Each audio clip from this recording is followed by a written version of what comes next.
Ok, y bueno, pues vamos a empezar terminando esta parte del Antiguo Testamento que nos había faltado, que es la parte de los libros proféticos, para que podamos revisar un poco acerca de cómo funcionaba o cómo era el llamado que Dios hacía a los profetas en esta época. Así que para esto déjenme ver si puedo destacarles mi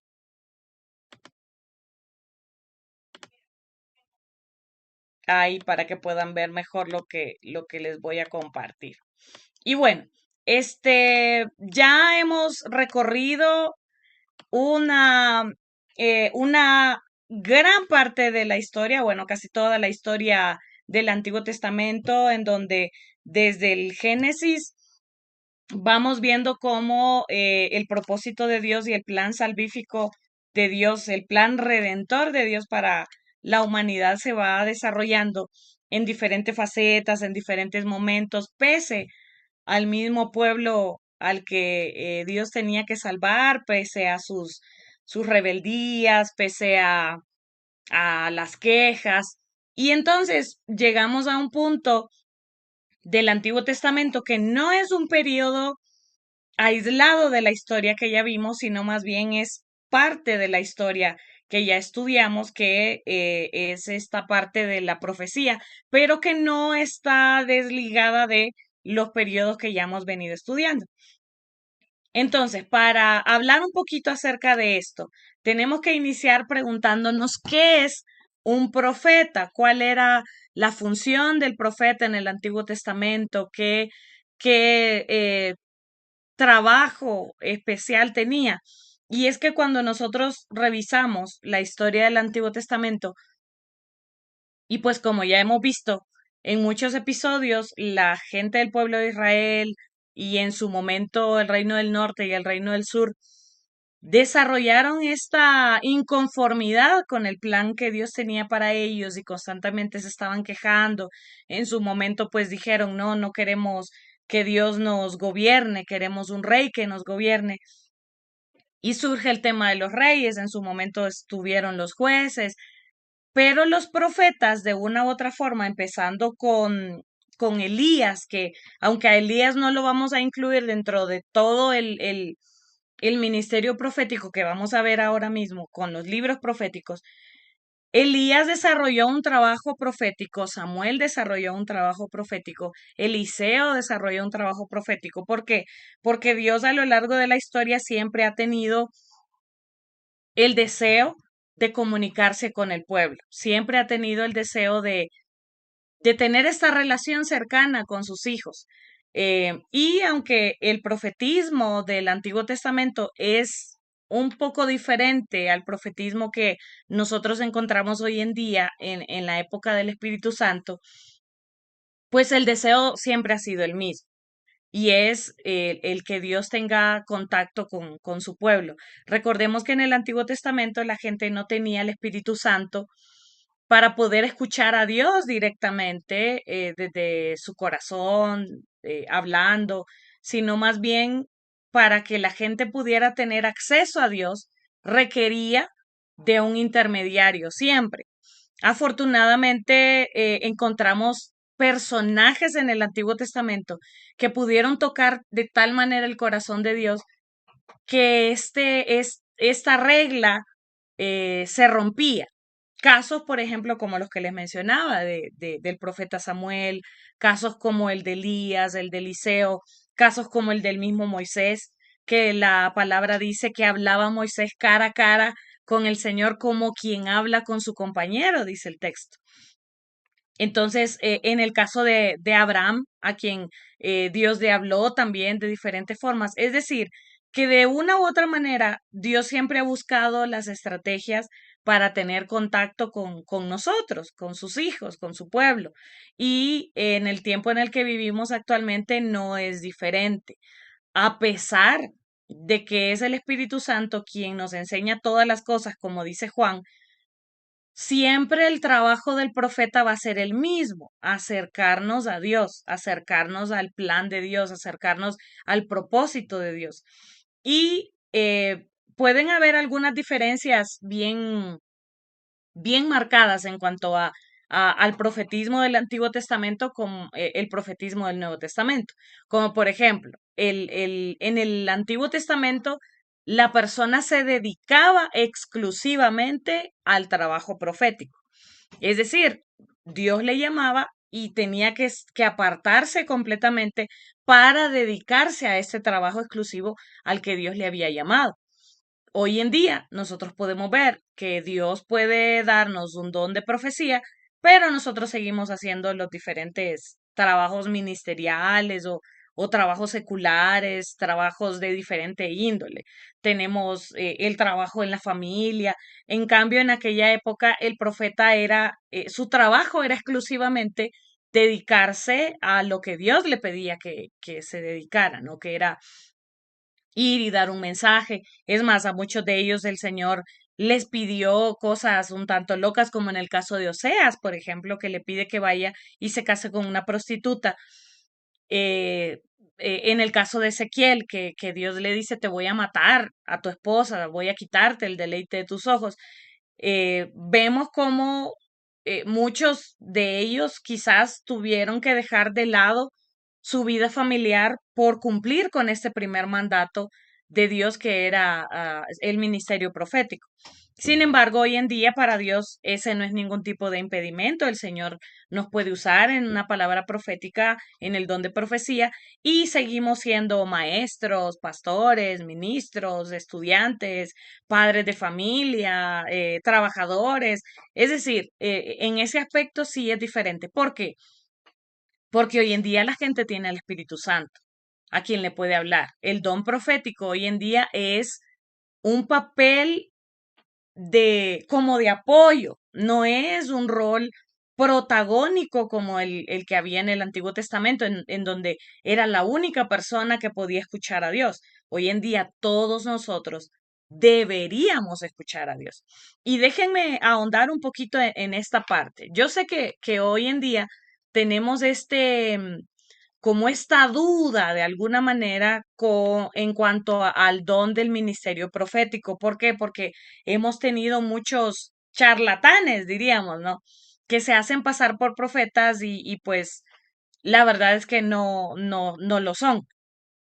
Y la vez pasada, hablando de este tema, había una persona en mi iglesia que me decía, pero es que yo siempre tengo mis dudas de los profetas, ¿no?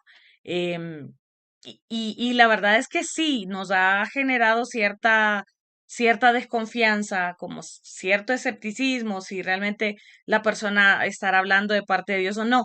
Pero es que para eso tenemos también al Espíritu Santo, para que nos confirme que esa palabra que estamos escuchando si viene de parte de Dios, porque lastimosamente a muchos de nosotros nos llama la atención este tema de como que pareciera algo místico, ¿no? Algo sobrenatural, pero es que nuestro Dios es sobrenatural, no debería sorprendernos que alguien nos hable de parte de Dios. Ahora, leía yo en un libro acerca de este tema. Como les comenté, el Señor a mí me ha estado orillando, prácticamente obligándome a usarme en esta área. No ha sido algo que yo he buscado, al contrario, Él sabe que le he oído por completo.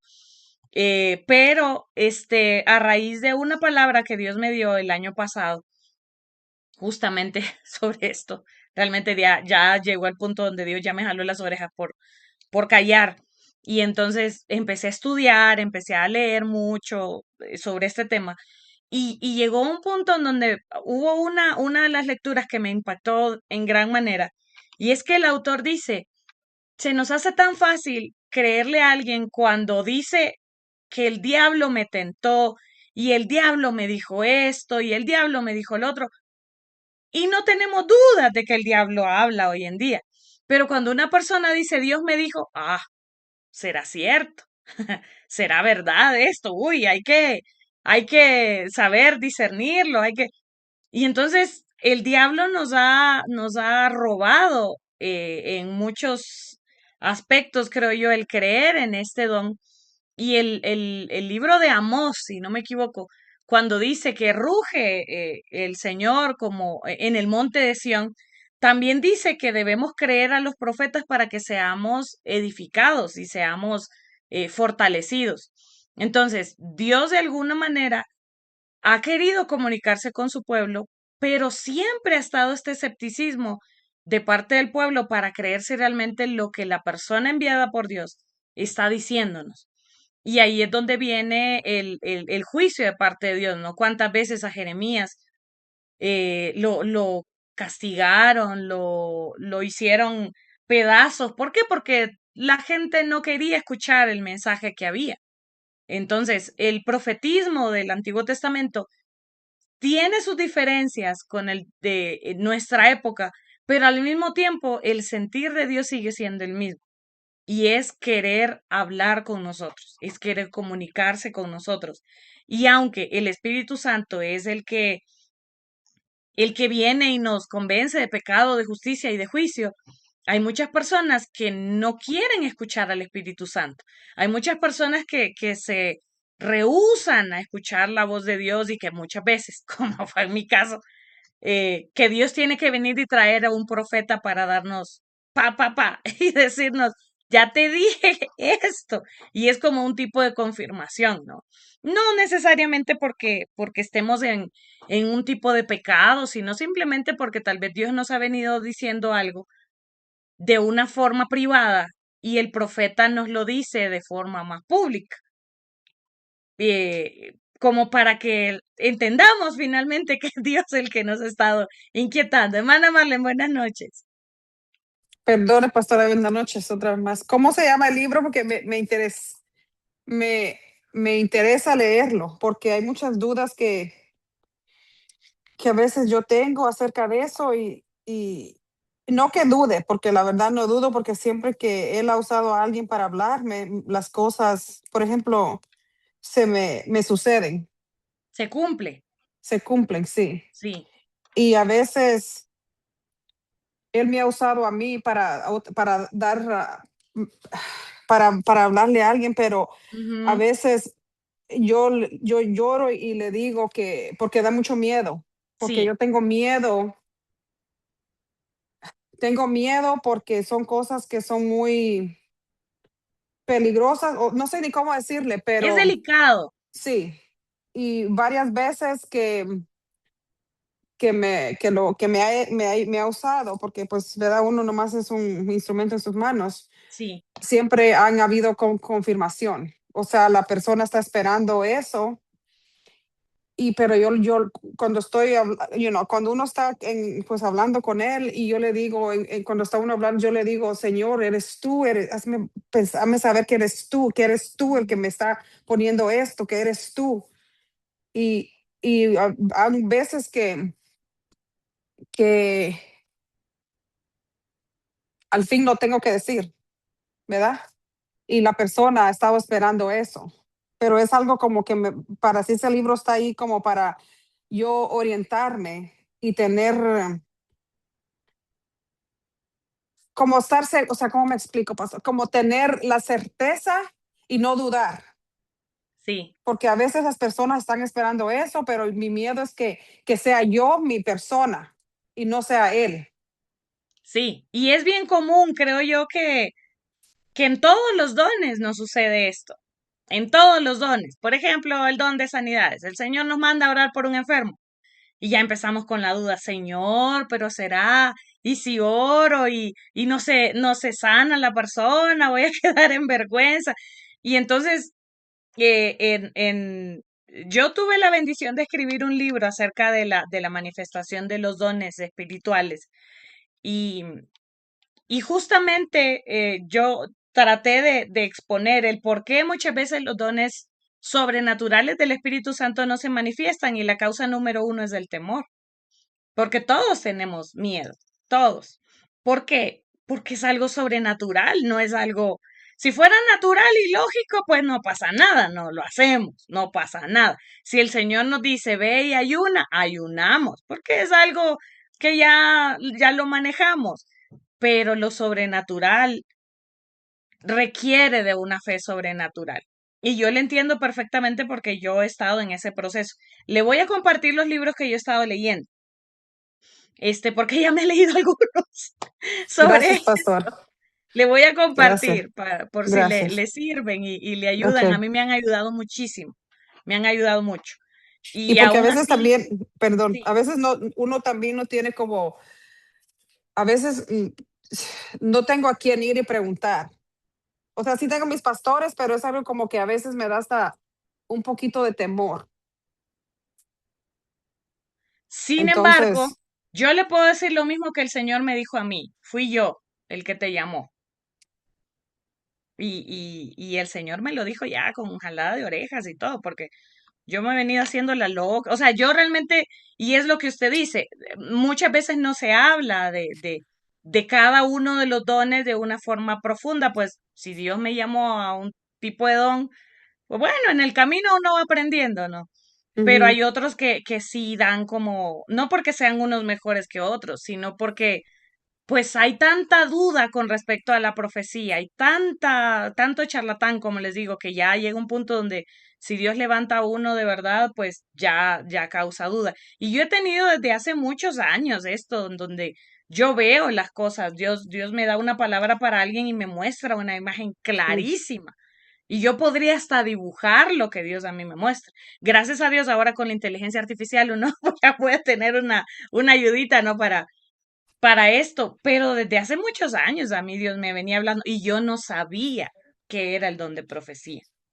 O sea, yo tenía esta cajita en donde creía que Dios, que el don de profecía solamente podía ser algo hablado, donde yo voy y le digo algo a alguien, pero hay muchos detalles que a veces uno desconoce y pues de esta manera es como Dios a mí me habla.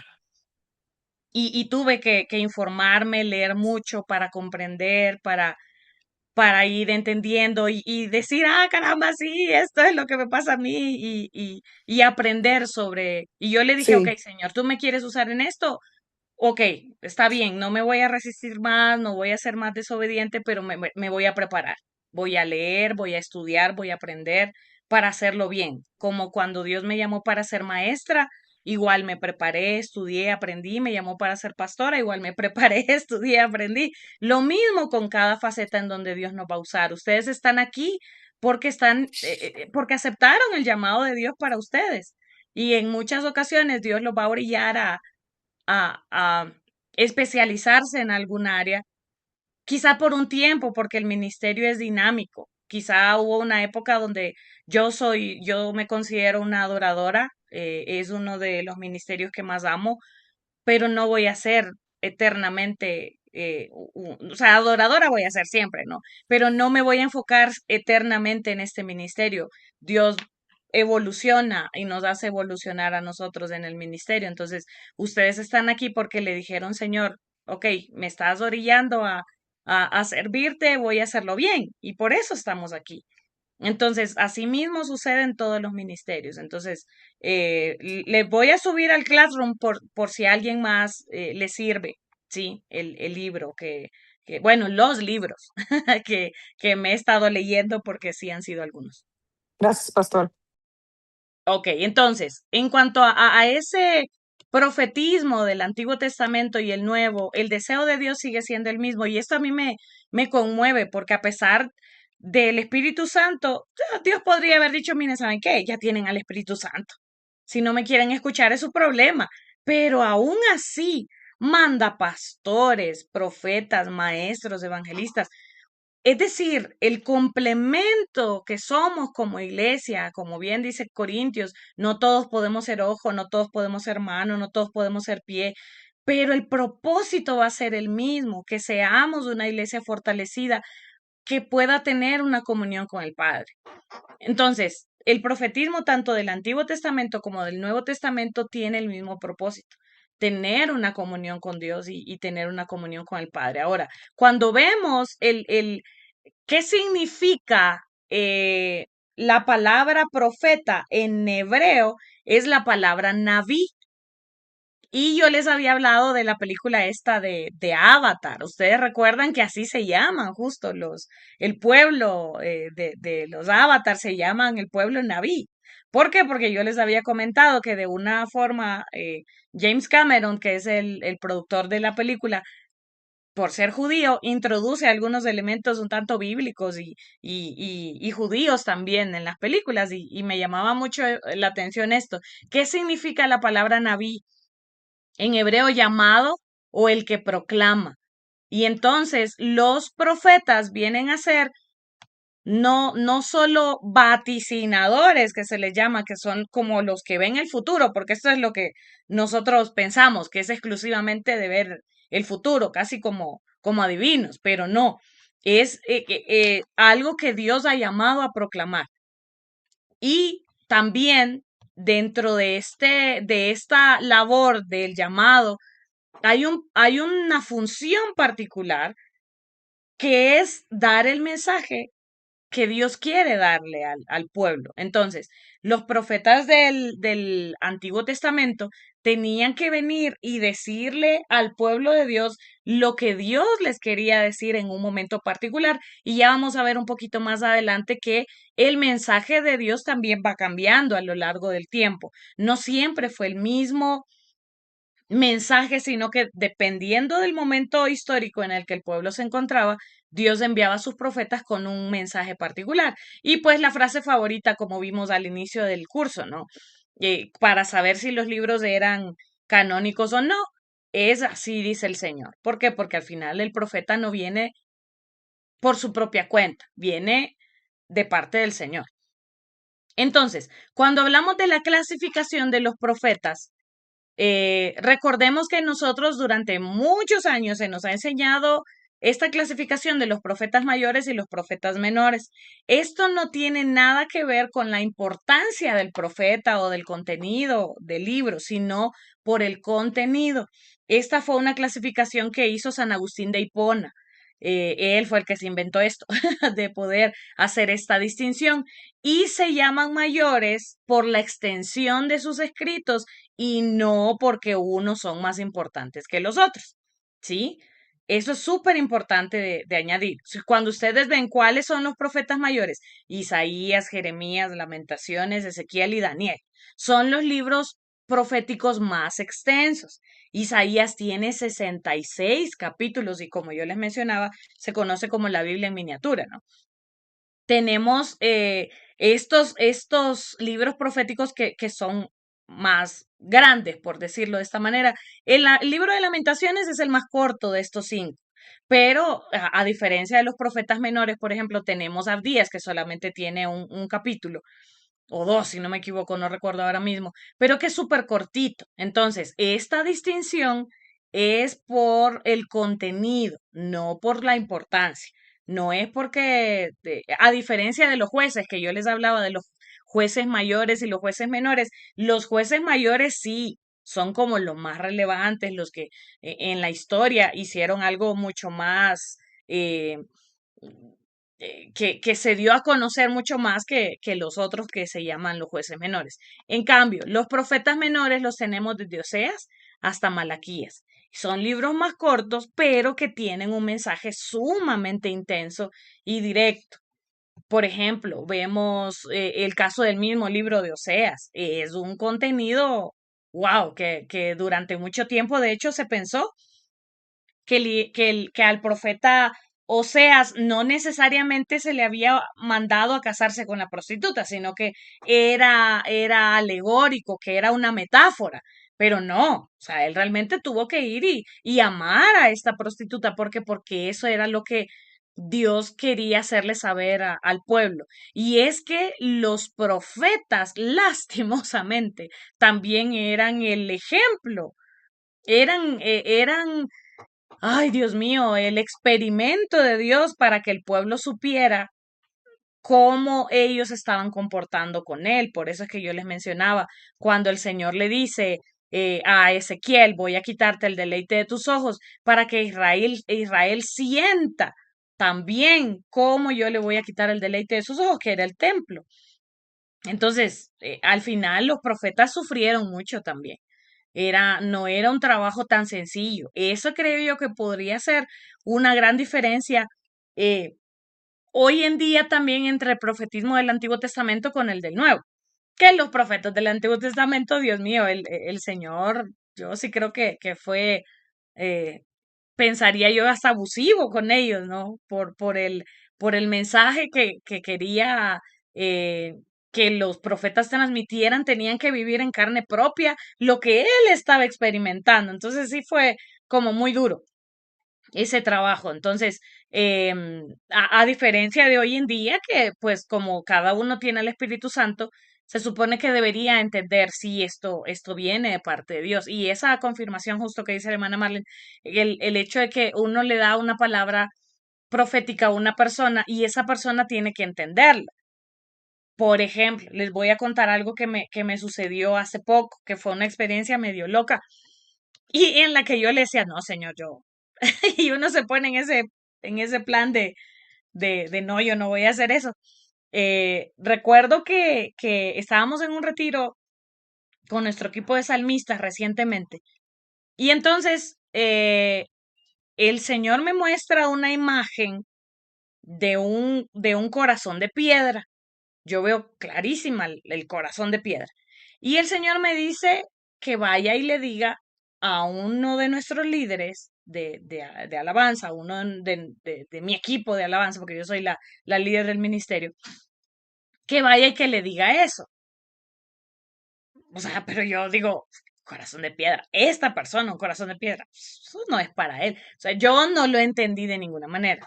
Y entonces yo me hice la loca, me hice la loca, seguí orando por ahí por otra gente. Y Dios me insistía y me insistía. Y es como, yo no sé cómo explicarlo, es como que yo veo la imagen ahí clarita, pero que si yo no le hago caso al Señor, como que Él me la viene acercando y me la viene acercando. Y es como que hasta que yo vaya y haga lo que Él me está diciendo, es medio terco nuestro amado Dios. Y entonces yo decía, pero ¿cómo yo le voy a ir a decir esto? En mi humanidad.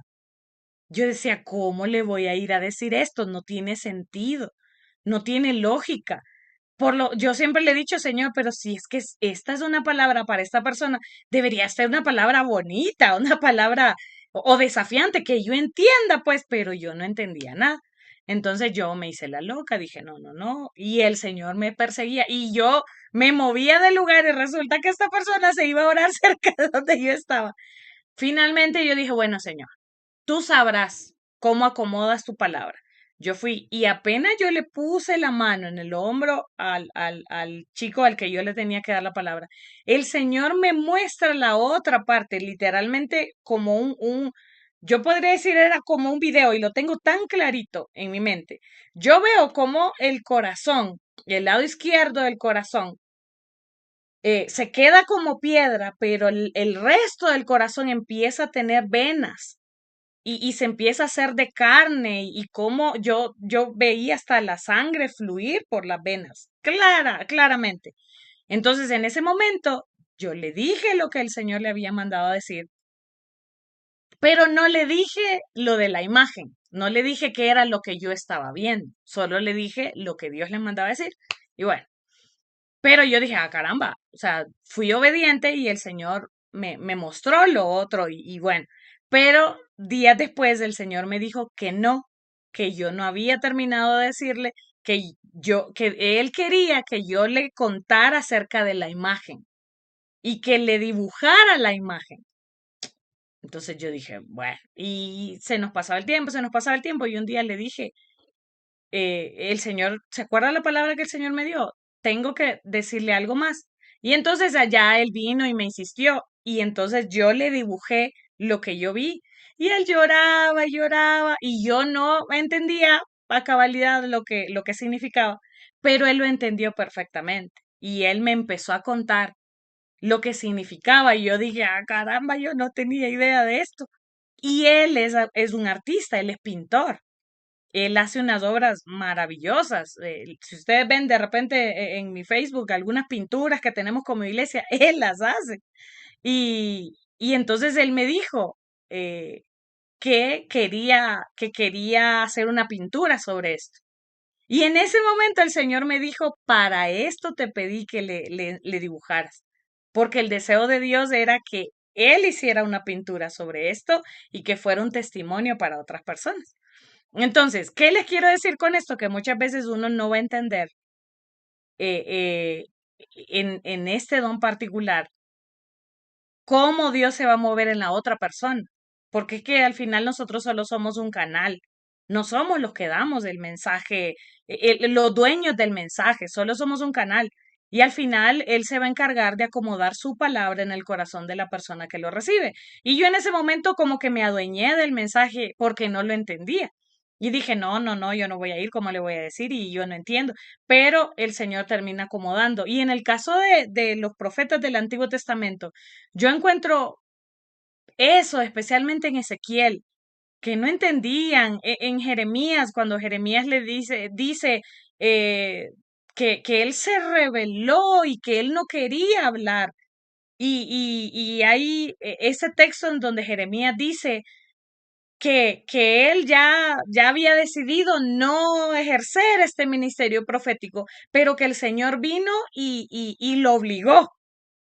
¿Por qué? Porque ardía en él, dice, un fuego interno, porque en el caso de muchos de ellos era completamente incomprensible el mensaje que Dios estaba lanzando, pero al final de cuentas, cuando vemos ese mensaje, todo se cumplió.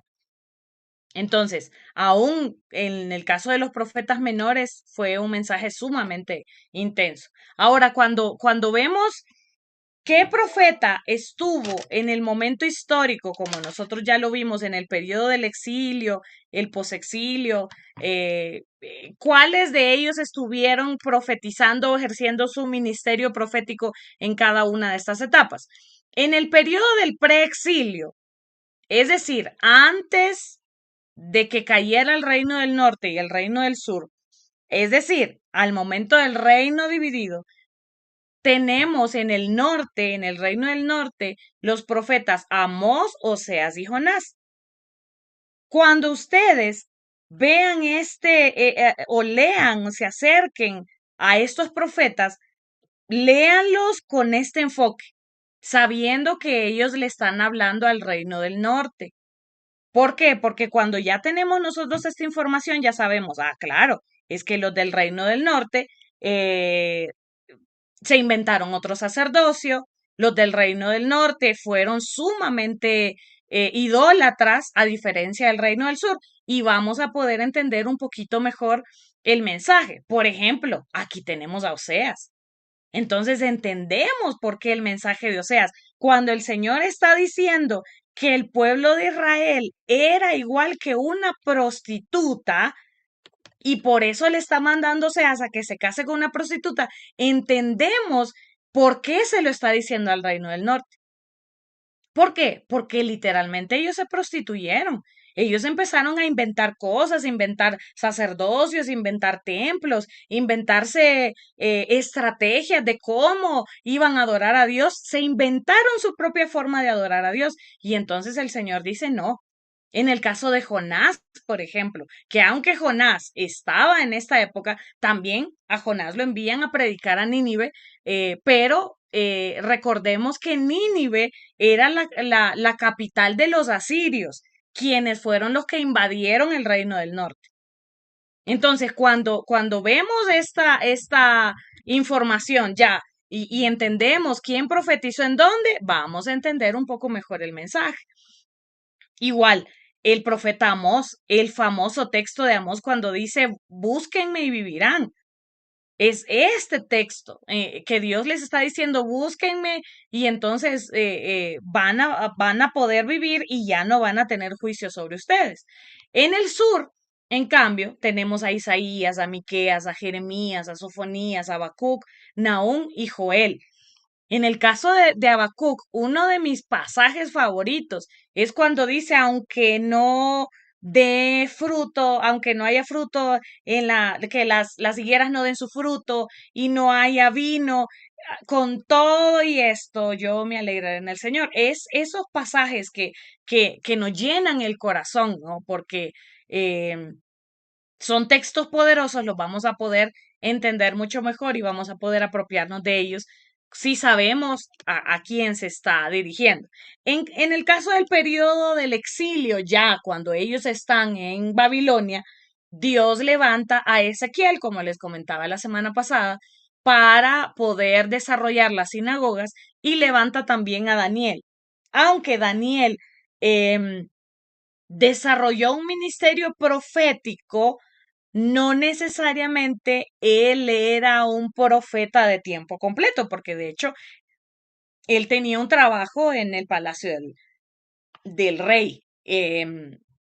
Y lo encontramos ya a Daniel haciendo un trabajo profético, pero no era un profeta típico como el resto, ¿no? Pero Dios lo levanta también en, por ejemplo, como en la profecía de las 70 semanas, en la visión de la estatua, que es clarísima, cuando sucede, por ejemplo, esta locura de Nabucodonosor en el capítulo 4 de Daniel, esto es una enfermedad psiquiátrica que muchos están viviendo. Yo no sé si ustedes han entrado a las redes sociales hoy, pero se ha hecho boom esto de esta gente que se cree animales.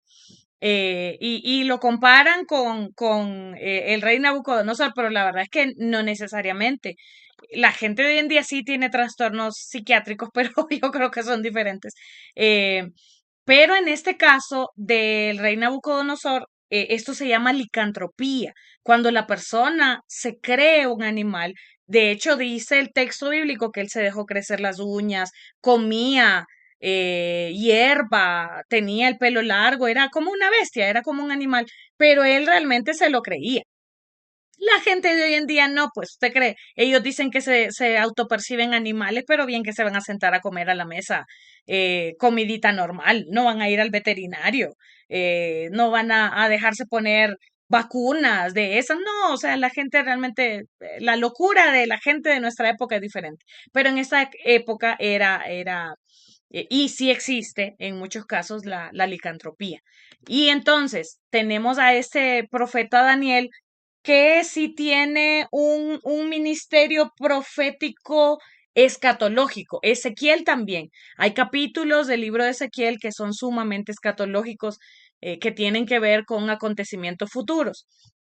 Y aunque hay algo en la escatología que se conoce como la ley del doble cumplimiento, en donde se cumplió en una época, pero también se va a cumplir en el futuro, lo vemos también en Ezequiel y en Daniel, esta particularidad de lo que profetizaron. Y en el periodo del posexilio tenemos a Geo, a Zacarías y a Malaquías.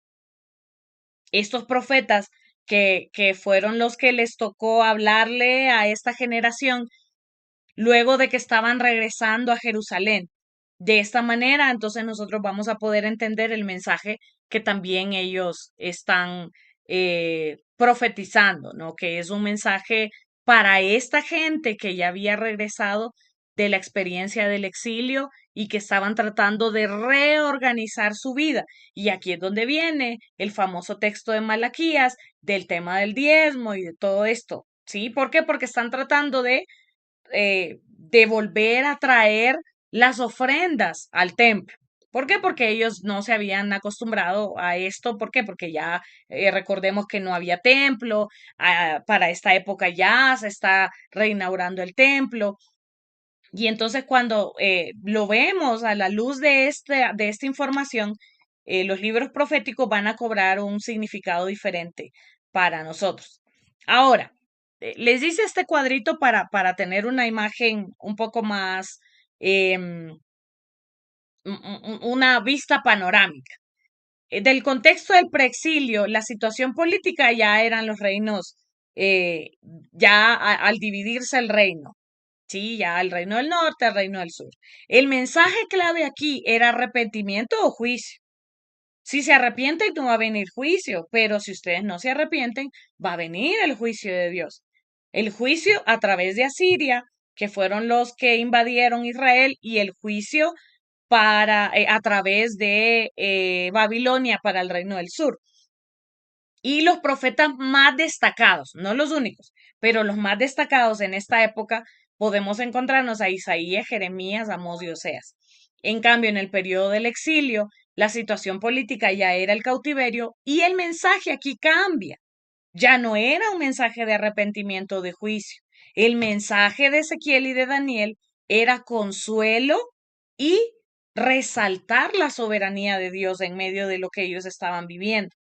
¿Por qué? Porque estaban en medio em, de este cautiverio, en medio de esta situación en donde estaban aprendiendo a vivir en un pueblo, en un lugar que no era de ellos, y el Señor les manda a decir, vean qué hermoso Dios, a pesar de todo, les manda a decir que Él es su Dios y que Él los va a restaurar. Y aquí viene el famoso Valle de los Huesos Secos y todo el libro de Daniel. En cambio, en el periodo post-exilio, ya la situación política aquí es el regreso a Jerusalén. Aquí, en cambio, el mensaje de Dios es la reconstrucción y la fidelidad que Él va a tener hacia el pueblo en medio de esa reconstrucción. Y pues aquí los profetas más relevantes son Ageo, Zacarías y Malaquías.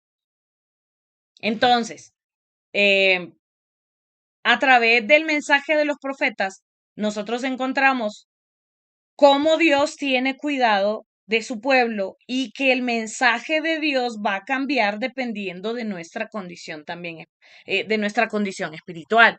Quizá para alguna persona el mensaje de Dios va a ser de reconstrucción, ¿no? Como en el caso del posexilio, de prosperidad, de cielos abiertos, pero va a haber otro momento en donde el llamado sea el arrepentimiento, porque si no va a venir el juicio.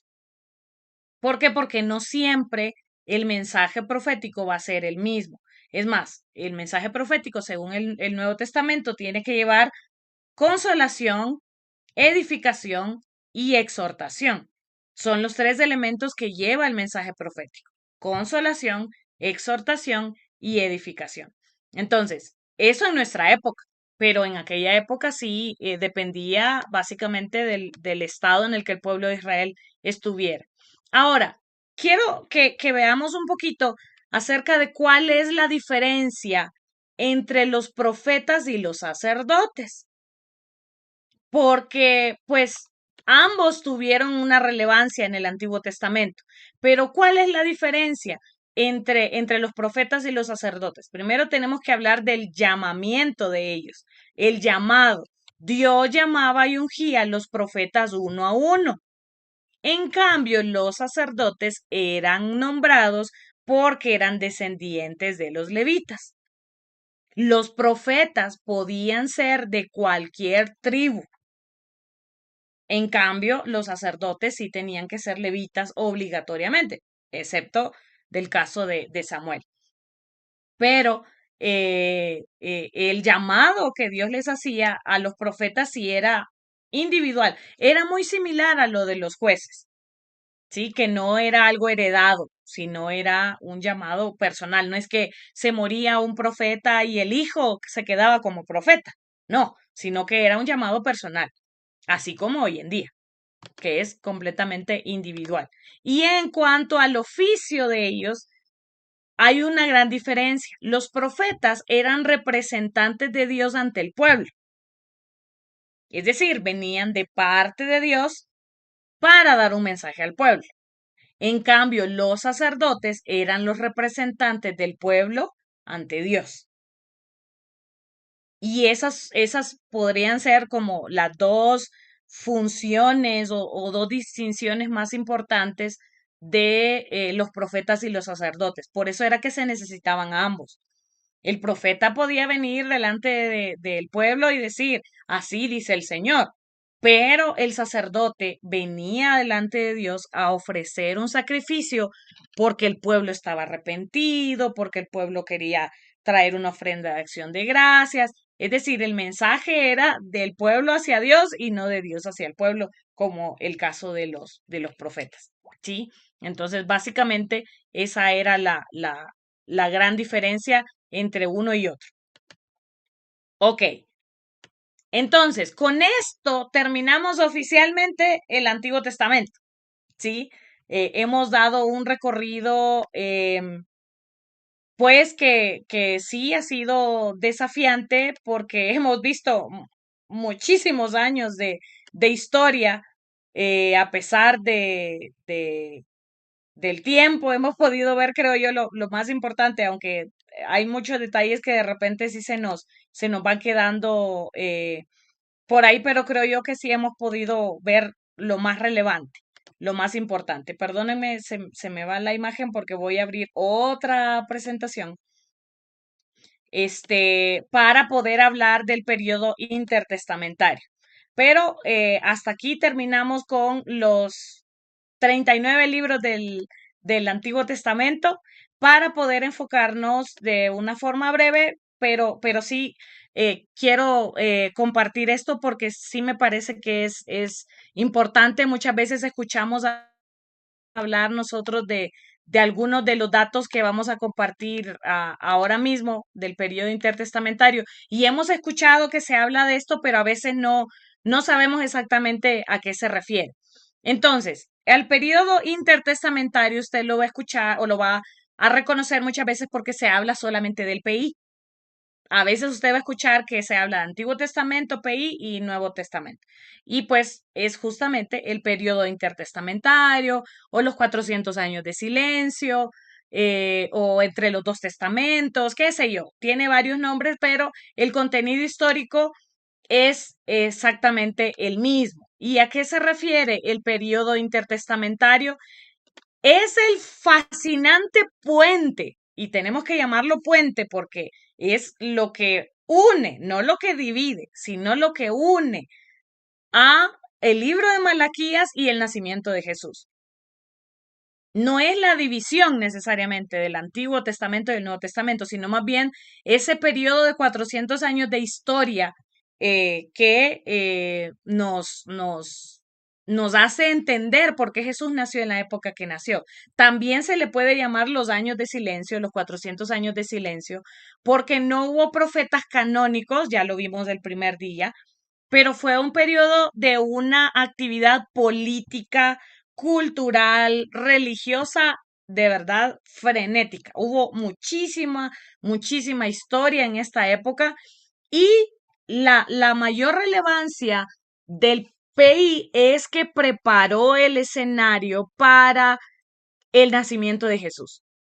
¿Por qué Jesús nació en esta época? Pues porque todo el escenario, tanto político, geográfico, espiritual, todo estaba listo y estaba preparado para el nacimiento de Jesús y por lo tanto los hechos del Nuevo Testamento. Entonces, por eso es que se vuelve tan importante que estudiemos acerca de este periodo y no siempre se habla acerca de él. De repente, si ustedes tienen una clase de Nuevo Testamento, puede haber un maestro que empiece dando una introducción o abordando de una forma general qué era lo que estaba ocurriendo antes de que se dieran los hechos, pero pues va a depender del maestro. Y por eso es que yo quise terminar la historia del Antiguo Testamento porque se une lo que estaba ocurriendo con Malaquías hasta ya dar inicio entonces a lo que ocurre en el Nuevo Testamento. Y entonces, ¿qué era lo que estaba sucediendo? Dentro del aspecto político, que me parece a mí que es como uno de los aspectos más relevantes de la historia de este periodo, como ya dijimos, no tenemos libros canónicos del periodo intertestamentario. ¿Recuerdan por qué dijimos que se llamaba los 400 años de silencio? ¿Alguien recuerda por qué? Porque Dios no tenía, no levantó ningún profeta.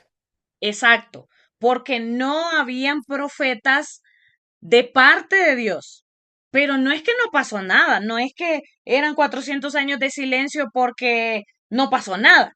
No, pasó muchísimo. Imagínense cómo en 400 años no va a pasar nada. Pasó muchísimo. Lo que no sucedió fue que Dios levantó un profeta entre Malaquías y el Nuevo Testamento.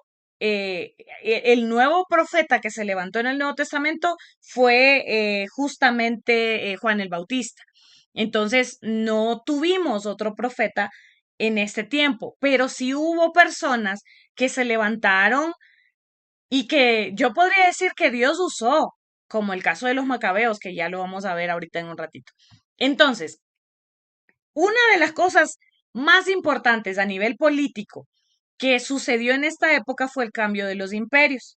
Si ustedes recuerdan, déjenme ver, no tengo aquí una imagen y esto corresponde a la clase de escatología, pero para que entendamos mejor la idea, déjenme encontrar una imagen para compartirles algo acerca de estos imperios. Regálenme un segundo. Porque es que a mí no me gusta enseñar en el vacío. Yo tengo un método de enseñanza constructivista y no me gusta solamente decir algo si no se entiende bien el contexto en el que lo estoy diciendo. Ok, déjenme buscar dónde está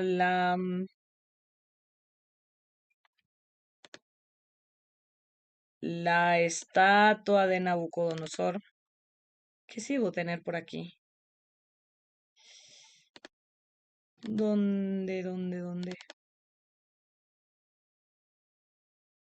Mm, mm, mm. Regálenme un segundo, porque si quiero mostrarles esta imagen que debo tener en alguno. Aquí está.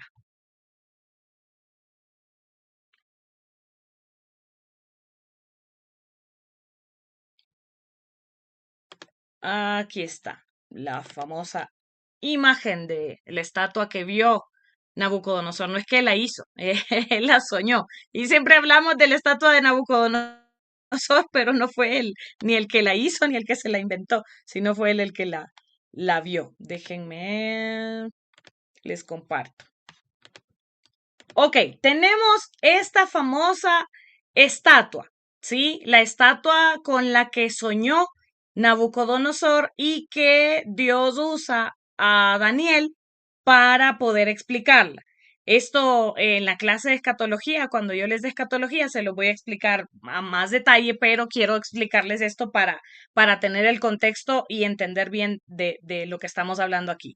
¿Qué sucede? Tenemos una estatua en donde la cabeza es de oro, el pecho es de plata, la cintura y los muslos son de bronce, tenemos que las piernas son de hierro y los pies son una mezcla de hierro y barro cocido.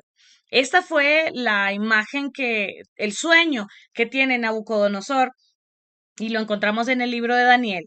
Este sueño representa los diferentes imperios de la época, los que iban a ser los imperios fuertes. Y aquí nosotros podemos cotejar la información con cualquier libro de humanidades, cualquier libro de historia, y nos vamos a dar cuenta que encaja perfectamente. Tenemos la cabeza de oro que representa el imperio babilónico, eh, y es representada a través del oro porque pues ellos eran amantes de eso, ¿no? De lo excéntrico, de las riquezas y de todos ellos podemos decir que fue el imperio más fuerte. Luego, los babilonios son derrotados o derrocados por el imperio medo-persa y aquí es donde ustedes recuerdan aquel famoso texto de la escritura en la pared del que nos habla Daniel capítulo 8 si no me equivoco, en donde el rey Belsasar ve una escritura en la pared que decía Mene, Mene, Tekel, Uparsim, ¿se acuerdan? Que dice, has sido pesado en balanza y fuiste hallado falto. Esa misma noche, el Señor envía al imperio medo-persa para destruir a los babilonios y entonces viene el imperio medo-persa y se impone como el mandamás de la época. Entonces ya la historia de los babilonios ahí se queda atrás y el imperio medo-persa se queda a cargo de Jerusalén y son ellos los que hacen que el pueblo judío regrese a Jerusalén. Luego, el imperio medo-persa cae por el imperio griego. Y aquí es en donde nosotros ya no tenemos información bíblica, sino extra bíblica. Y esta es la historia que viene en el periodo intertestamentario. Los griegos son los que representan estos muslos de bronce y están a cargo de Alejandro Magno. Alejandro el Grande, ustedes saben, fue uno de los más grandes conquistadores de todos los tiempos y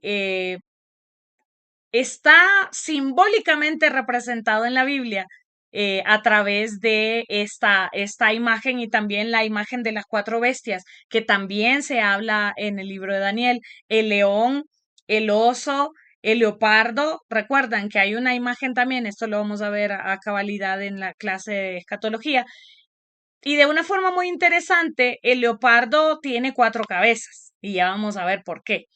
Y entonces luego las piernas de hierro representan al Imperio Romano, que fueron los que derrocaron al Imperio Griego. Aquí ustedes saben, muerto el rey, vive el rey.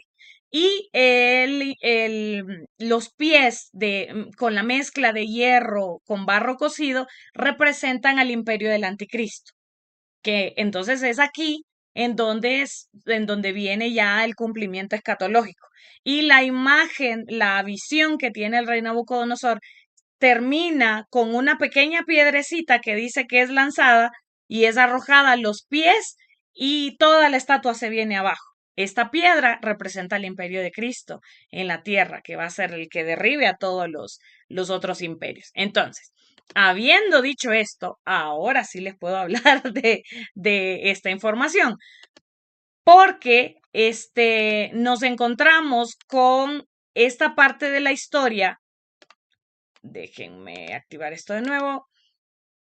En los cambios de imperio, en donde primero, en esta parte de la historia, en la parte del periodo intertestamentario, el periodo persa está de salida, ¿no? Hasta el año 332 aproximadamente, porque en el 330 y sí, a ver, estaríamos hablando creo que hacia finales del 332, ya el imperio persa es sustituido, reemplazado por el imperio griego. Entonces, ¿qué sucede en este imperio persa? Que hay una relativa paz, los judíos regresan a Jerusalén, se reconstruye el templo, el arameo se convierte en la lengua nacional. Esto es parte de lo que estaba ocurriendo en el periodo del posexilio. Pero luego viene el periodo griego, que empieza a finales del año 332 hasta el 167 a.C., Alejandro Magno conquista no solamente Jerusalén, sino también todo el mundo conocido. ¿Y qué sucede? Tras la muerte de Alejandro, si usted recuerda la historia de Alejandro el Grande, recordará que él no dejó un sucesor. Le pasó lo mismo que bueno, pero a este le fue peor, porque al menos con Josué, el Señor después levantó los jueces, pero Alejandro, antes de morir, sus cuatro generales más importantes o sus cuatro mejores amigos le insistían en que él nombrara a un sucesor, porque era tanto y tanto el imperio que él había logrado construir, que pues todos querían saber quién va a ser el sucesor. Y entonces le insistían, ¿quién va a ser el sucesor? ¿Quién va a ser el sucesor? Y pues finalmente él muere envenenado, se cree que por uno de estos mismos cuatro super amigos, y él no deja nombrado a ningún sucesor, y el imperio de Alejandro el Grande se divide en cuatro. Y vean qué interesante que en la profecía de las cuatro bestias en Daniel ya se había profetizado que este reino iba a tener cuatro cabezas. El leopardo, que es rápido, que es sagaz, que es poderoso, se divide en cuatro partes, por decir así. Cada uno de estos generales o amigos poderosos se llevaron una parte del imperio, pero dos de ellos fueron los más relevantes o los más importantes: los que estaban en Egipto y los que estaban en Siria, los Ptolomeos y los Seleucidas. Son los dos grupos mayoritarios o los dos grupos más relevantes ante la división del reino de Alejandro Magno o del imperio griego. En este caso, le provocó que se debilitara el reino. Ahora, ¿qué sucede? Que los Seleucidas tienen a un líder llamado Antíoco IV Epífanes. Este Antíoco Epífanes fue del que se habla también en el libro de Daniel capítulo 9 sobre la abominación desoladora. era el líder de los Seleucidas. Y el plan de él era erradicar el judaísmo, prohibió la circuncisión y fue tal y tal el atrevimiento de Antíoco que construyó una imagen de Zeus en el templo de Jerusalén. Construyó una imagen de Zeus y obligó a todo el pueblo judío a que le rindieran culto, le rindieran tributo a los dioses griegos. Y como ustedes bien saben, los dioses griegos no solo era Zeus, el panteón griego, todos los dioses griegos eran un montón. Zeus era el más importante, pero a Zeus lo veneraba Antíoco Epífanes de tal manera que dijo, bueno, los voy a obligar a que se conviertan y que vengan y le rindan tributo a Zeus, y por eso levantó una estatua en el templo de Jerusalén en honor a Zeus, y no solamente eso, sino que sacrificó una cerda en el altar del templo de Jerusalén. Y a esto es a lo que se le conoce como la abominación desoladora de Antíoco Epífanes. Esto es un hecho que a nivel histórico es sumamente relevante porque eh, pues fue terrible para los judíos. Ustedes recordarán que los cerdos eran inmundos para el pueblo judío. Y en lugar de sacrificar cualquiera de los animales que era aceptado para el sacrificio, él viene y sacrifica en el altar del templo un, un cerdo. Esto es parte de la profecía del doble cumplimiento también, porque la abominación desoladora se cree que fue ese sacrificio de Antíoco Epífanes, pero también va a resurgir la abominación desoladora cuando el anticristo pida adoración para él mismo en el templo de Jerusalén también. Por eso es que es una profecía del doble cumplimiento. Entonces, aquí encontramos a los Seleucidas haciendo de las suyas en el imperio griego en esta época, pero luego viene el imperio, el famoso periodo, no el imperio, sino el periodo macabeo asmoneo, desde el 167 hasta el 63 aproximadamente, antes de Cristo. ¿Qué sucede? Viene una revuelta judía ante esto que había hecho Antíoco Epífanes. Hay unos personajes aquí que son los famosos macabeos, los que vienen a ser una parte importante de la historia. Si tenemos que hablar de la revolución macabea o de la rebelión macabea, tenemos que hablar de el anciano sacerdote Matatías en una pequeña ciudad de Jerusalén llamada Modín. No fue en Jerusalén como tal, sino en las periferias. Y el sacerdote Matatías, que era un anciano, se rebela contra Antíoco Epífanes cuando pasó esto de que querían prohibir la circuncisión, querían que se les exigiera a ellos adorar a Zeus. Se levanta este anciano sacerdote y dice, no, todos los que quieran seguir la ley y los que quieran continuar con la Torá, que me sigan. Y entonces aquí viene la rebelión de los macabeos. Como lo querían matar, él tiene que huir con sus 5 hijos. Y cuando él finalmente muere, viene el otro personaje, que es el que, aunque fue Matatías el que inicia la historia, viene uno de sus hijos, que es Judas Macabeo, el que cumple, por decir así, esta rebelión. A Judas se le decía Macabeo, que significa el martillo, porque tenía una fama de luchador brutal. O sea, el tipo, el que se le ponía enfrente, arrasaba con los enemigos.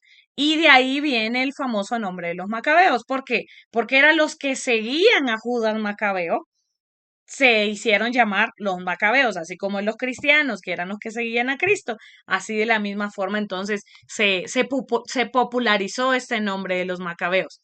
¿Qué sucede? Que en el año 164 antes de Cristo, ellos, una lucha, imagínense, campesina, una lucha no de un grupo de soldados expertos, no, eran campesinos. En el año 164 reconquistan Jerusalén, entran al templo, limpian al lugar de los ídolos griegos y entonces empiezan a adorar a Dios nuevamente.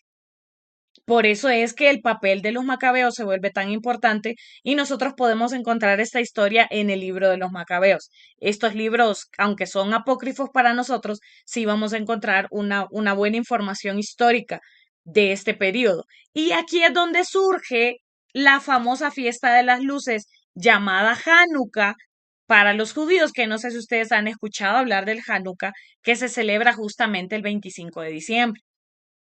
¿Qué sucedió? Aquí se da origen a la famosa fiesta de las luces o Hanukkah, porque según la tradición, ellos solo encontraron un poquito de aceite puro para mantener encendida la lámpara, que es esa lámpara que tiene o el candelabro de siete partes. Recuerdan que los judíos usan muchísimo. Yo tengo una aquí en mi sala que me la regalaron, me la hubiese traído para mostrarles, pero es un candelabro de 7 velas, pues, y a esta se le conoce como la menorá. Y esta, pues de alguna manera ellos tenían que mantener la menorá encendida con aceite y no había aceite, solo para un día tenían. Pero milagrosamente esta permaneció encendida 8 días. Y ese es el milagro que para ellos significó la presencia de Dios, que Dios estaba con ellos. Y de ahí viene la famosa fiesta de las luces o Hanukkah, que se celebra el 25 de diciembre. Los judíos, lógicamente, por obvias razones, porque no creen en Jesús, no van a celebrar Navidad ni el nacimiento de Jesús. Ellos celebran el Hanukkah, que ahora usted y yo ya sabemos de qué se trata. ¿Sí? Que es este milagro que ocurrió a mano de los macabeos. Era, como, recordemos, como no había profeta, era la forma de Dios de decirles, yo estoy con ustedes. Yo estoy respaldando lo que ustedes están haciendo. ¿Por qué? Porque estaban indignados con lo que estaba ocurriendo en el templo. Estaban indignados con que se sacrificó un cerdo, con que se haya levantado un altar a Zeus. Estaban indignados con Antíoco Epífanes y se levantaron con una valentía que yo creo que a muchos de nosotros nos haría bien tener una valentía como esa hoy en día. Entonces, por eso es que la rebelión de los macabeos se vuelve tan importante para los judíos y por eso es que el Hanukkah se vuelve tan importante para ellos también, porque era como Dios diciendo que estaba con ellos, ¿no? Ahora, ¿qué sucede? Que lastimosamente, como todo lo que el ser humano lo toca, lo daña, a este gobierno de los macabeos se le conoció más adelante porque ellos se quedaron como gobernando de alguna manera Jerusalén. Se le conoce como la dinastía Asmonea. Ellos se quedaron al frente, pero después se corrompieron. Al morir aquellos que habían hecho esto tan histórico, después ya empezaron nuevamente como a negociar y lastimosamente luego viene el Imperio Romano. El emperador Pompeyo conquista Jerusalén y Roma impone algo llamada Pax Romana, que fue trascendental para el nacimiento de Jesucristo. La Pax Romana era y claro, o sea, se escucha bien bonito, ¿no? Como la paz romana. Pero la Pax Romana era, si usted no quiere guardar el orden, pues lo matamos. En pocas palabras, eso era la Pax Romana o como la ley de Pablo Escobar, ¿no? O plata o plomo. Pues aquí era o se está quieto y se somete o le matamos.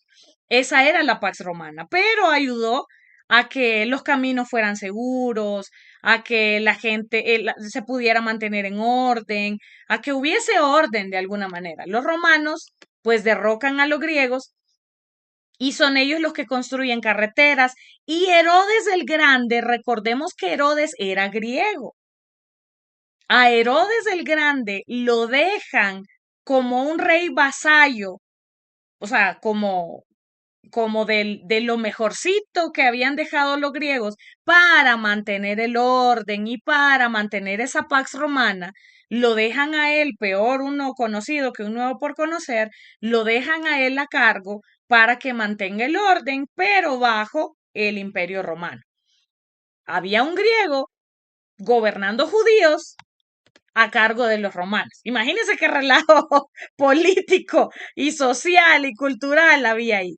Entonces, por eso es que se dan detalles muy relevantes aquí, como algo que es sumamente importante del periodo intertestamentario. Una de las cosas más relevantes a nivel político es algo que se llama helenización. La helenización fue el esfuerzo por difundir tanto la lengua, el pensamiento y costumbres griegas. Por eso fue que dejaron a Herodes el Grande. ¿Por qué? Porque los griegos se encargaban de que la gente a la que conquistaban hablara su idioma, adoptara sus costumbres, adoptara todas las tradiciones griegas. Por eso es que de alguna manera usted y yo todavía tenemos ciertos rasgos de helenización. ¿Y de dónde viene la famosa helenización de Helena de Troya? La famosa Helena de Troya, por toda la importancia que tuvo Helena de Troya, imagínense. Y nosotros tenemos muchos rasgos helénicos, aunque a nosotros no nos gobernaron los griegos, pero sí tenemos mucha influencia. Por ejemplo, usted escucha que nosotros hablamos de y se armó la de Troya, por ejemplo.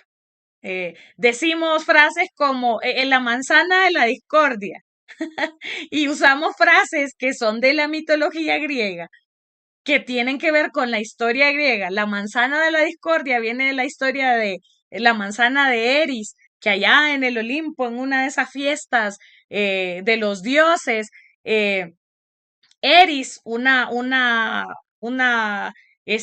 mujer que lo que quería era literalmente hacer pelear a tres mujeres importantes. Estaba la diosa de la sabiduría, la diosa Afrodita, la diosa que usted sabe que es la diosa del amor, y era la diosa de la guerra, y estaban ellas en la fiesta, y entonces ella, solo por generar discordia, lanza una manzana a la mesa de ellas y dice para la más bella. Y con eso, por eso es que se habla de la manzana de la discordia. Y cosas y detalles así como el talón de Aquiles, es por la historia griega de Aquiles.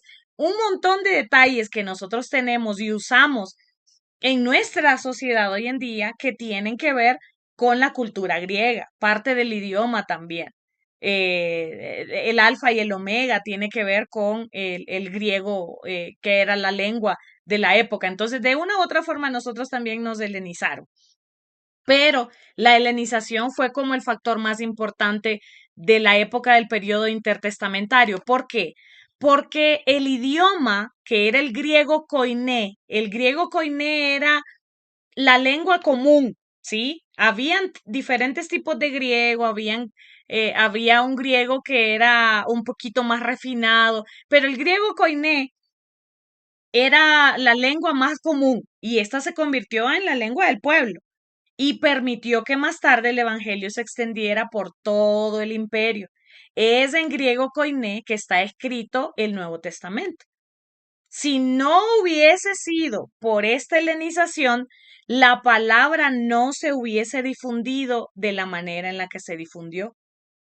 Entonces, de una u otra forma, el periodo intertestamentario dejó todo el panorama perfecto para que la palabra de Dios se pudiera esparcir. Y no solamente esto, sino que también viene un dato mucho más relevante. La famosa Septuaginta, de la que a veces yo les he hablado aquí, es la traducción del Antiguo Testamento del hebreo al griego. Y esta se hizo en Alejandría, que era como la capital de todo el imperio griego.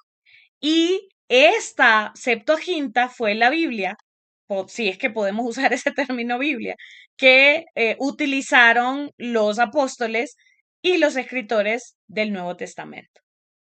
Es decir, toda esta helenización, imagínense tal fue el impacto de la helenización que tuvieron que escribir la palabra también para poder compartirla y difundirla en la época para que todos pudieran entenderla. Y se vuelve tan relevante la Septuaginta también para nosotros hoy en día, que la Biblia, la famosa Reina Valera del 60, viene de aquí. Y por eso es que tenemos un montón de palabras a veces o ideas que no se entienden muy bien y por eso es que yo agradezco a Dios por la vida del doctor Yatensi y por Esther Darrocha, que son quienes están al frente de la traducción de la TCB, de la traducción contemporánea de la Biblia, porque se está haciendo un trabajo directamente del griego koiné, directamente del hebreo, no utilizando como intermediaria la Septuaginta, sino yendo directamente a los idiomas originales. Entonces, todo esto nos hace notar que el ambiente político que se dio para, em, para que Jesucristo llegara en esta época ya era perfecto.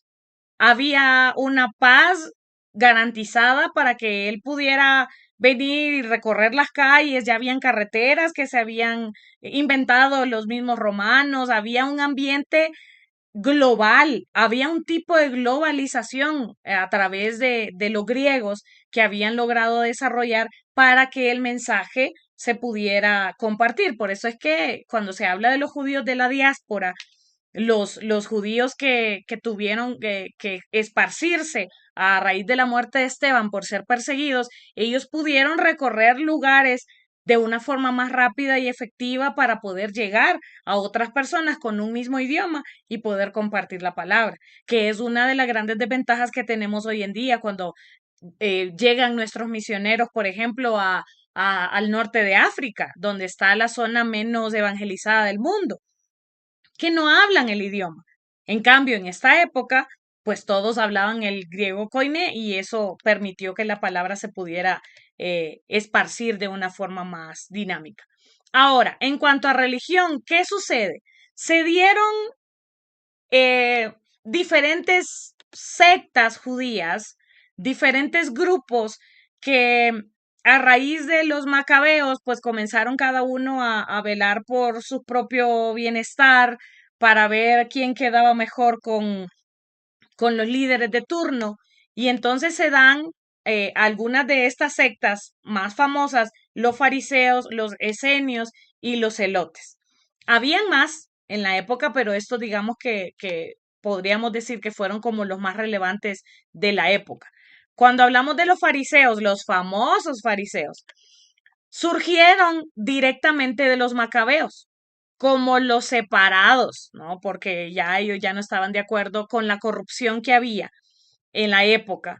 Y surgieron con una buena idea, la verdad, inicialmente. Se enfocaban en la pureza ritual y la obediencia estricta a la ley, eh, y pues a todas las tradiciones orales que se van dando de generación en generación, y eran los líderes de las sinagogas implantadas por Ezequiel en la época del exilio, se mantuvieron durante todo este tiempo, aún teniendo templo. Como recordemos que muchos de los judíos se quedaron esparcidos en diferentes lugares, ellos se quedaban ahí y seguían aprendiendo desde las sinagogas todo y llegaban de vez en cuando al templo. Pero los fariseos surgieron con una buena intención. Inicialmente la idea era poder dar una solución a la corrupción que había, pero se les fue de las manos y se les pasó, pues. Luego también surgen los esenios, que era un grupo ascético. ¿Qué significa ascético? Los ascéticos eran personas que se retiraban de los grupos más grandes o de las civilizaciones, se iban lejos, ¿no? A los desiertos para poder em, estudiar las escrituras, mantenerse puros.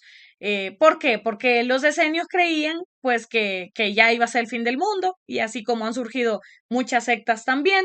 Y ellos se van al desierto de Qumran y a ellos nosotros tenemos que agradecerles los famosos rollos del Qumran o los famosos rollos del Mar Muerto. ¿Qué son los rollos del Qumran?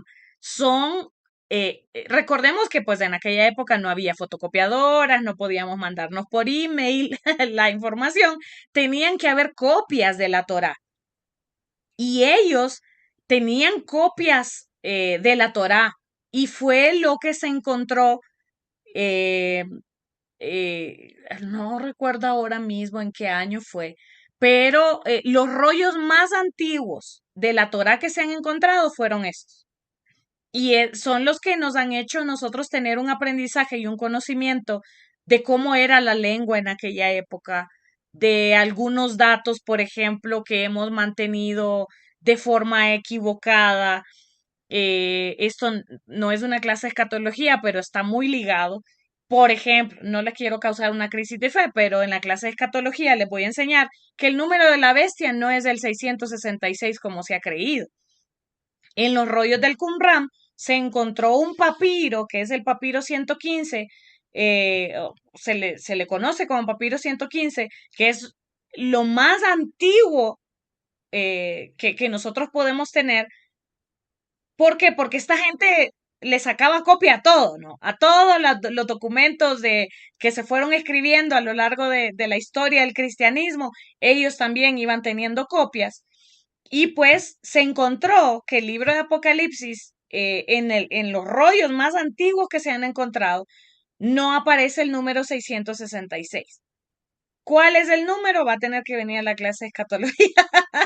Le voy a dejar con la incógnita, pero no es 666. Y información así que podemos ir adquiriendo nosotros a lo largo de nuestro tiempo para ir descubriendo algunos detallitos que tal vez antes no teníamos porque no teníamos acceso a rollos tan antiguos y los más antiguos son los del Qumran.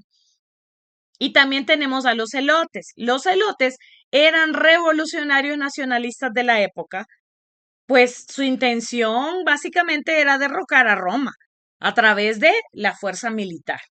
Em, Esa era como su intención. Ellos tenían una educación militar muy fuerte, pero eran judíos. Todos estos grupos eran judíos pero que se enfocaban en diferentes áreas. Si ustedes ven, en el caso de los fariseos, la intención era vivir la Torá al pie de la letra. Claro, pero les encantaba recetarle a los demás, pero ellos no lo vivían muy bien. En cambio, los esenios, ellos lo que pensaban era ya viene el fin del mundo, ya esto se va a acabar, retirémonos a esperar. No les importaba la sociedad, no les importaba la familia, les importaba vivir separados y supuestamente en santidad, ¿no? Y pues los celotes, que esta era como el ala militar de estas sectas judías de la época. Entonces, teniendo esto en cuenta, podemos nosotros darnos cuenta que el escenario para el nacimiento de Jesús era perfecto, era el momento adecuado para que él viniera y había un hambre espiritual súper fuerte porque todo el mundo empezó a tener ideas, ¿no? De, no, así es que se debe honrar a Dios, no, así de esta manera. Los celotes creían que ellos tenían lo correcto era pelear militarmente para el establecimiento del reino de Dios en la tierra. Y cada uno de ellos tenía un criterio particular y por eso es que cuando Jesús llega, encuentra un pueblo hambriento por la verdad, hambriento por que el Hijo de Dios se pudiera manifestar a ellos para de veras que el reino de Dios se pudiera establecer aquí en la tierra, no como el imperio babilónico, no como el imperio asirio, no como el romano, sino como el imperio del reino de Dios, que fue sumamente diferente a lo que ellos estaban esperando.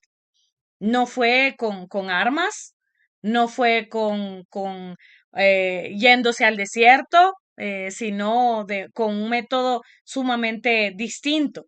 El método de Jesús fue atípico para su época. Así que de esta manera, amados hermanos, terminamos nuestro contenido de la clase de Antiguo Testamento. Yo espero que haya sido lejos de ser un dolor de cabeza por tantos datos y por tanta información. Yo sí les pude advertir en el día uno que de repente iba a haber mucha historia, pero más que cualquier cosa, mi intención es poder conocer los hechos más relevantes de la historia y cómo Dios iba manejando eh, la dinámica del pueblo de Israel, necio, rebelde, el pueblo eh, judío más adelante y queriendo volver el corazón hacia él. Y cómo vamos viendo la historia de la redención a pesar de diferentes épocas, diferentes escenarios históricos, diferentes culturas, el deseo de Dios siempre fue el mismo, que se acercaran a él. Así que en este periodo de los 400 años de silencio, podemos ver que igual Dios estuvo ahí, de una u otra forma, Él siempre estuvo ahí y Él siempre ha estado. Y a pesar de que hay mucha gente que dice que no le gusta el Dios del Antiguo Testamento, yo puedo ver a un Dios muy paciente, a un Dios que tuvo muchísima paciencia con los suyos, que, que de una u otra forma quería unir al pueblo para que siguieran siendo el pueblo de Dios. Y lo sigue haciendo hoy en día. Él sigue teniendo el deseo de que nosotros sigamos siendo su pueblo. Así que con esto terminamos oficialmente el contenido. Por favor, tenemos una semana para enviar la tarea final que está en sus sílabos. Recuerden de todos los temas que vimos, usted va a elegir uno que usted me va a decir a mí cuál fue el tema que más le gustó, cómo usted puede extraer una enseñanza de parte de Dios para su vida en este tema. Y pues todos los otros puntos vienen de lo que cada semana hemos ido aprendiendo. Pero antes de terminar, me gustaría escuchar a algunos de ustedes. ¿Con qué se quedan? De todo lo que hemos aprendido, de todo lo que hemos recorrido, hemos ido por diferentes historias, imperios, lugares, y uno se queda con la imagen un poco más clara de la historia bíblica cuando lo ve un poco más a detalle. Y eso que no nos quedó tiempo de verlo con mucho detalle, pero al menos sí creo yo a grandes rasgos. Así que cuéntenme, ¿con qué se quedan de esta clase? Amén. Amén, hermana. Pues yo me quedé, Bendiciones. bendición, hermana. Pues yo me pues, traía ganas de escucharse sobre los 400 años de silencio y creo que para mí fue una bendición escuchar algo relatado, lo que pasó de los macabeos, de toda la historia que escuché ahora, sí apunté y tuve que, me dio gusto escuchar esta clase, la verdad, y estoy muy contento. Gracias, hermana, por ser de bendición para nuestras vidas. Qué bueno, me alegra que esa expectativa haya sido suplida. Muchas Amén. gracias. Claro que sí, Hermano hermano. Aarón, Dios le bendiga. Bendiciones, pastora. Yo comparto también con mi hermano. Yo no conocía nada sobre los macabeos y nada hace los 400 años. Es algo que yo tenía esa inquietud por conocer. Pero también me quedo con todo lo que fue el exilio, el posexilio, todo de lo que pasó el pueblo de Israel. Yo no conocía tan así, conocía pues, más a grandes rasgos, ¿verdad? Pero así como feo en esta clase, sí, la verdad me lleno mucho de esa enriquece cuanto a la historia, ¿no? De cuanto como Dios se manifestó en todo su pueblo, todo lo que hacía en su pueblo, y pues me deja muy satisfecho este estudio, pastor. Muchas gracias y bendiciones. Qué bueno, me alegro mucho. Y eso que tuvimos que pasar un poco rapidito por el tiempo, pero sí dan ganas de seguir aprendiendo, ¿no? Sí dan ganas de profundizar mucho más cuando uno ya le agarra el gusto al Antiguo Testamento. No sé si puedo cambiar la óptica que ustedes tenían del Antiguo Testamento.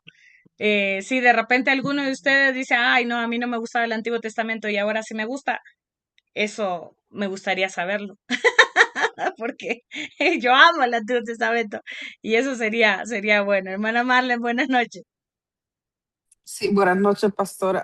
Otra vez, en sí, de toda la clase, pastora, aprendí tanto, pero me quedo con que, o sea, algo que lo que todo me enseñó que hablando de David, que no escribió en todos los salmos, Sí, me enseñó que me, Salomón cometió tantos errores que me hace pensar que era tan humano como yo. Así es. Ah, esta clase, mucho, o sea, es demasiado como muy amplia Mucho para decirle, contenido. sí. Pero las cosas que más me llamaron la atención, que impactaron mi vida fue eso, o sea, que Moisés no escribió los libros, o sea, todos los autores de la Biblia y sí, se me hace muy interesante, como que me llenó. Podría estar hablando toda la noche, pero lo de de hecho, lo de los 400 años, yo había tomado una clase con mis pastores que ellos dan ¿cómo se dice? Ellos tienen clases también y mucho antes yo había tomado esa clase, pero no tan profunda como hoy. Pero ahorita en la clase de hoy me hace ver una imagen, entiendo más lo del Nuevo Testamento. O sea, me haces ver cómo de los celotes que uno pensaba, ellos pensaban que, o es lo que tengo del Nuevo Testamento, o sea, lo poco o películas que uno ha visto o de, pero ellos esperaban ellos esperaban a alguien que Sí, pelearan contra los romanos. Entonces sí, ahora, con la clase de hoy, la última explicación que me dio, hace una visión para el Nuevo Testamento, o sea, me hace entender un poco más la venida o sea, cuando Cristo vino al mundo ujú, como para salvar a su pueblo. Pero, o sí, sea, es demasiada, o sea, no pasaría hoy, pero es demasiada la información que aprendí en qué esta bueno, clase. Sí, gracias, qué pastor, y que bueno. Dios la siga usando y gracias por tener paciencia con nosotros. Y No, espero que, pues ahí gracias. más bien paciencia me han tenido ustedes a mí cuando se me activa el modo ametralladora que empiezo con un montón de información, porque realmente a mí me apasiona el Antiguo Testamento, pero sé que es mucho contenido y de repente puede ser abrumador, pero por eso no quise cargarles con un montón de tareas y cosas para que pudieran concentrarse en aprender libremente y no abrumarse con tareas. Y por otro lado, creo yo que podemos captar la palabra de Dios desde otro enfoque. Cuando conocemos el trasfondo histórico, la palabra cobra vida, la palabra cobra, como que literal, como esa realidad virtual, ¿no? Que se levanta y nos cuenta una historia apasionante. Así veo yo en la Biblia, como algo vivo, como algo y bien dice la palabra, que es viva y eficaz. Pero cuando podemos tener estos tiempos de aprendizaje y de estudio, de veras que la palabra cobra vida. ¿Alguien más? Amén, pastora, soy Vanessa. Yo también me gustó mucho esta clase porque aprendimos mucho de Moisés, de Salomón, del exilio, exilio, de los 70 años, y más que nada sobre la misericordia de Dios por su pueblo en todo tiempo también. O sea, era duro, pero también tuvo mucha paciencia. Definitivamente. Y ahí vemos a ese Dios de misericordia. Gracias, Vane. Esa misericordia de Dios de, si no le mando un rayo al pueblo de Israel, yo creo que no nos va a mandar un rayo a nosotros tampoco. Claro, eso no es una excusa para pecar, ¿no? Y no es una excusa para que nosotros seamos rebeldes. Pero sí, tenemos un Dios de misericordia. Y si en aquella época que era, era la ley, era la época de la ley, del ojo por ojo. Y hoy estamos en la era de la gracia, la época de la misericordia de Jesús. ¿Cuánto más no vamos a disfrutar el acercarnos al Padre por eso? Hermana Marlene, sí, algo se quedó pendiente. Otra cosa que también me enseñó es que seguimos siendo igual, como todo lo Ah, que Dios le dijo sigo con Salomón porque me impacta porque es algo que uno lo tiene como un hombre sabio y nos enseñó, esa clase nos ajá, enseñó que sí. era sabio en algunas áreas, pero no sabes en algunas áreas. Y me enseña que seguimos, porque le dijo, no hagan esto, no hagas esto y no hagas esto. Y hoy lo mismo Dios nos dice a nosotros, pero seguimos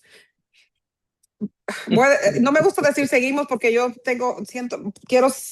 quiero tener fe de que soy Vamos a ser diferente, diferentes. así, pero sigue el mundo haciendo lo que Dios dice que no hagamos. Eso también o sea, sí, es como repetitivo, Sí, todo. sí. Y ustedes ven a lo largo de la historia, el periodo de los jueces, por ejemplo, el ciclo. Es exactamente lo mismo que iba ocurriendo en jueces, es como resumido. Pero seguimos cometiendo los mismos errores. El pueblo de Israel siguió haciendo lo mismo. Se fueron a Babilonia, volvieron y siguieron cometiendo los mismos errores. Dios siempre, y esta parte, a mí me encanta de ver el Antiguo Testamento, y es que Dios siempre ha levantado a una persona, a un grupo, para que haga la diferencia. Siempre. Siempre levantó a los inconformes para que fueran más allá. Siempre eh, tuvo esperanza, Dios, y la sigue teniendo en nosotros. Y quizás nosotros no vamos a cambiar a la humanidad, pero sí, donde estamos podemos hacer la diferencia. Sí, nosotros algo, por pequeño que sea, podemos hacer la diferencia. Y a lo largo del Antiguo Testamento encontramos personajes tanto terribles como muy buenos que nos inspiran a hacer tanto lo que debemos hacer como lo que no debemos hacer. Pero es historia y es parte de la humanidad. Y así seguimos siendo de imperfectos hoy en día. Y creo que muchas veces, lastimosamente, hemos idealizado a los personajes del Antiguo Testamento, les hemos puesto como hoy en un altar y Davidcito, David cometió un montón de errores igual. Todos han sido personas sumamente imperfectas como nosotros. Entonces, no se trata de dejarlos en mal a ellos, se trata de sentirnos más normales nosotros y de saber que si Dios los usó a ellos, también nos puede usar a nosotros y que todavía tenemos esperanza. Así que gracias, amados hermanos, por su paciencia, gracias por sus tareas. Por favor, no se descuiden con la última. Tenemos desde hoy hasta el próximo lunes para enviar esa última tareita que no creo que les vaya a costar gran cosa porque es escribir un poco de su experiencia con un tema, ¿sí? Ahí donde sí creo yo que sí se les puede complicar un poquito más escoger un tema de todo lo que hemos visto para poder compartir sobre la enseñanza más importante que ustedes obtienen de este tema, ¿sí? Para culminar esta clase y aún aquellos que tal vez la recibieron como oyentes, que se animen a enviar la tarea y ya les cuenta como crédito también. Yo creo que vale la pena intentarlo. Y bueno, nos vamos a ver más adelante. Creo que la clase que sigue se las va a dar mi esposo y más adelante ya nos encontramos, si no estoy mal, con la clase de escatología, en donde igual nos vamos a gozar con este contenido que es muy, tiende a ser como muy misterioso, pero va más allá de eso. Ahí sí vamos a ver. Hermana, Sí, hermana, antes de entrar a la escatología, ¿por qué no nos dice qué significa 66 el número de una vez? por Me si voy a quedar con la acaso, duda. Me voy a quedar con la duda. Pues, todo bien. Gracias, por hermana. Dios me la bendiga. eso. Bueno, se la voy a dejar de adelanto. El número 666 no es el número que aparece en los originales más antiguos, que son los del rollo, el rollo del Qumran, que es como el documento que hay, no es el 666, es el 616. O sea, que el número de la bestia nos han hecho creer que es el 666, pero no es el 666, es el 616. Y pues tiene todo un contexto histórico también. Recordemos que para los idiomas bíblicos también los números las letras, perdón, significan números, a veces pueden significar personas, eh, pero el número en sí de la bestia no es el 666. Y en la clase les voy a mostrar el papiro que aparece ahí y hay como que estuviera un poquito y imagínense, son documentos súper antiguos, pero no sé por qué exactamente decidieron poner 666 cuando la letra del número que aparece ahí, indica 616. Entonces, detalles así que de hecho ustedes van y buscan, pueden buscar en internet acerca del número de la bestia, el 616, y les va a salir un montón de información. No es el 666. Es una mala traducción, es un error de traducción. No es que ha habido una mala intención en alguien de enseñarnos mal, sino ha sido un error de traducción. Y en la clase ya les voy a enseñar el por qué se llegó a esa conclusión, pero ahí se los dejo de adelanto. Pero en la clase de escatología, que son los acontecimientos finales, vamos a hablar del anticristo, del falso profeta, de todos estos personajes que aparecen en el Apocalipsis. Bueno, no de todos porque no nos daría el tiempo, pero sí de los eventos más importantes, el milenio, el rapto, la tribulación, la gran tribulación, la marca de la bestia. Todas estas cosas vamos a disfrutarnos. Esa clase es una clase que a mí me gusta muchísimo también compartir porque veo mucha... eh, detrás del libro de Apocalipsis, lejos de tener miedo, debemos encontrar consuelo y esperanza. Ujú. Eso es el propósito que hay detrás del libro. El libro se escribió para darle ánimo a los cristianos que estaban siendo perseguidos en aquella época. Entonces no debe inspirarnos miedo para nada, porque al final el hecho de pensar que vamos a encontrarnos cara a cara con nuestro Señor, eso debería llenarnos de plenitud, de gozo y de alegría. Uno de los temas que más me gusta es el tribunal de Cristo, que es donde vamos a recibir nuestras recompensas por todo lo que hemos hecho en la obra del Señor. O sea, temas así que nos llenan de esperanza y nos llenan de motivación, lejos de darnos miedo y como se nos ha enseñado, no, creo que se nos ha enseñado mal. Muchas veces ese tema se nos ha mantenido, así como el infierno de Dante, ¿no? Casi como para inspirarnos terror, pero no, para nada.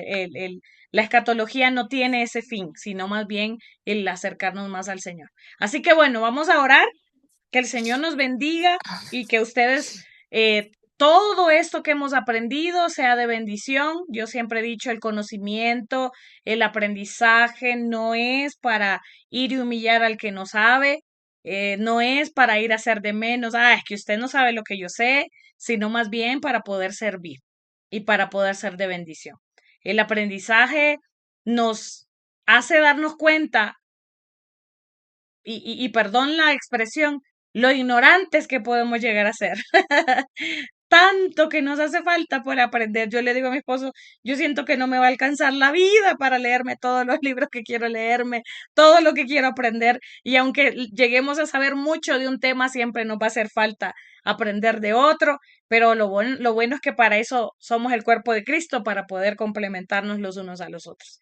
Oremos, gracias te damos, Señor, porque hemos aprendido de ti desde el Génesis hasta Malaquías y aún del periodo intertestamentario. Hemos visto tu mano. En la historia tú has sido lo permanente. A través de los tiempos tú eres lo que se mantiene firme, el que fue, el que es y el que será. Tú eres el Dios de la historia. Podemos estar nosotros en esta época, pudieron estar otros en épocas antiguas, vendrán otros en las nuevas épocas, pero tú siempre estarás. Y tú eres nuestra constante a lo largo de la historia, a lo largo del tiempo, y a lo largo de tu palabra podemos encontrar un solo mensaje, y es la redención del ser humano. Gracias por siempre querer tener contacto con nosotros. Gracias porque tu deseo siempre ha sido tenernos cerca. Gracias porque a pesar de los errores, Señor, que como humanidad hemos cometido una y otra vez, tú te has interesado en salvarnos, te has interesado en acercarte a nosotros, te has interesado en que te conozcamos, Señor. Permítenos que a través de este estudio de la palabra nosotros podamos conocerte un poquito más a ti y podamos acercarnos un poquito más a ti, podamos tener hambre y sed de tu palabra y de lo que tú quieres enseñarnos, Señor.